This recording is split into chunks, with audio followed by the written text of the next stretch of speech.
Even among evangelical preachers, it's very common to hear, oh, in the first century, early church, all they had was the Old Testament. They didn't have the New Testament. If the churches in the first century didn't have the New Testament, how do you explain their existence? How can you have a New Testament church without the New Testament? Even secular scholars agree that Paul was writing his epistles around 50 AD, less than 20 years after Jesus died. And it's obvious from Paul's letters, there are already lots of churches in existence all over the Roman Empire, already up and running and had been for many years. How did those churches start?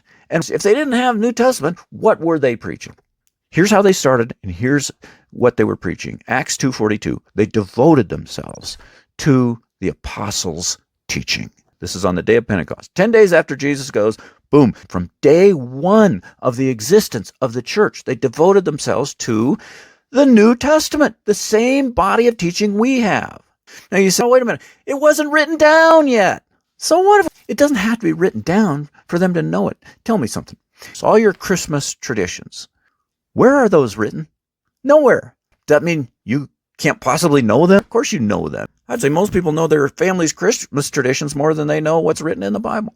When did the early church get the New Testament? Was it in the 4th century? No. Was it in the 50s and 60s when Paul and the others are starting to write the New Testament books? No. It didn't become the New Testament when they put it on paper. It was the New Testament from the first day they started preaching it. So here's the timeline. Jesus' ministry took place in the 30s. And during that ministry, he trained the 12 apostles, and he told them this. Matthew 10:27, what I tell you in the dark, speak in the daylight. What is whispered in your ear, proclaim from the rooftops. That's your job as apostles. After I'm gone, I want you to proclaim all this stuff I've been saying to you. Now, what did Jesus whisper in their ears? The gospel, the New Testament, all the material that they ended up proclaiming.